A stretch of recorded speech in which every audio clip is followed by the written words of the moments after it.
আসসালামু আলাইকুম সবাইকে। চলে এলাম মালয়েশিয়ার পুত্রাজায়াতে। আর মালয়েশিয়ার পুত্রাজায়া আমার কাছে পুরোটাই একটা পার্ক মনে হয়। আর সামনে দেখতে পাচ্ছেন একটা লন্ডনের মতো ব্রিজ পড়লো। তো এটা আমার কাছে একটু লন্ডনের মতো লাগে দেখতে। আর এখানে দেখলাম ওয়েডিংয়ের জন্য ফটোশ্যুট হচ্ছে। তো পুত্রাজায়াতে এত পরিমাণ ঘোরার জায়গা আছে, কি বলবো, আপনারা হয়তো অনেকেই অনেক জায়গায় ঘুরেছেন। এখানে আছে পুত্রাজায়া মসজিদ, পুত্রাজায়া লেক, তারপরে অনেক অনেক অনেক ঘোরার জায়গা আছে এখানে। আমারও অবশ্য অনেক জায়গা ঘোরা হয়েছে এখানে।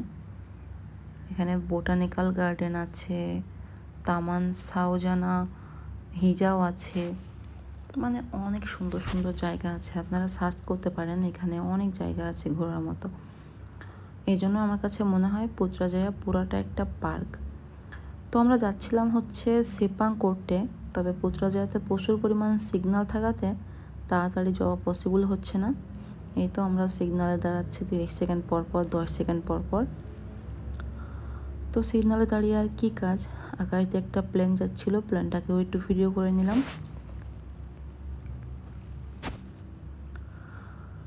তো এখান থেকে সিগনাল এখন গ্রিন হয়ে গেল, আমরা আবার যাওয়া শুরু করলাম। আর দেখতেই পাচ্ছেন পুত্রাজায়া কত সুন্দর। আর এই যে সরকারি বিল্ডিংগুলো দেখছেন, এগুলো কিন্তু সব সরকারি অফিস। আর সরকারি অফিসগুলো কত সুন্দর করে ওরা বানাইছে দেখেন। আবারও সিগন্যাল পড়লো। তো আমরা যাচ্ছিলাম হচ্ছে, আমাদের বাংলাদেশি একটা ভাইয়ের কেস ছিল আজকে। তো পুত্রাজায়া থেকে আমাদের একজন ভাইকে নিলাম, মানে যার কেস ছিল ওনাকে নিয়ে আমরা সেপাং কোর্টে যাচ্ছিলাম যে কী অবস্থাতে আছে। তো সেপাং কোর্টে যাওয়ার পরে আমরা জানলাম যে ওইটা হচ্ছে আর এক জায়গায় আমাদের বাংলাদেশি ভাইকে ট্রান্সফার করছে, ওনার আবার কোর্ট হবে। তো আবারও যাওয়া শুরু করলাম।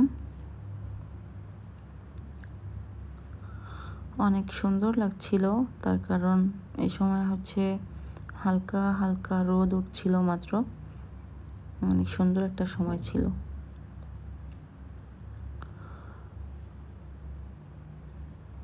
তো পুত্রাজায়াতে আপনারা কে কোন জায়গাতে ঘুরেছেন জানাতে কিন্তু ভুলবেন না, আর কার কাছে কেমন লাগে, আর কে কে এই পুত্রাজায়া এরিয়াতে থাকেন এটাও কিন্তু জানাবেন। পুত্রাজায়াটা অনেক সুন্দর একটা জায়গা, এখানে থাকতে পারলে অবশ্য ভালোই লাগতো, তবে আমার জন্য এটা পসিবল না। তবে কাদের কাদের সৌভাগ্য হয়েছে এখানে থাকার জানাতে কিন্তু ভুলবেন না। আর কে কে দেখছেন আমার ভিডিওটা পুত্রাজায়া থেকে সেটাও কিন্তু জানাবেন। তো আজকের মতো এতটুকুই ছিল, সবাই ভালো থাকবেন। আর আমার ভিডিও দেখার জন্য অনেক ধন্যবাদ সবাইকে। আসসালামু আলাইকুম।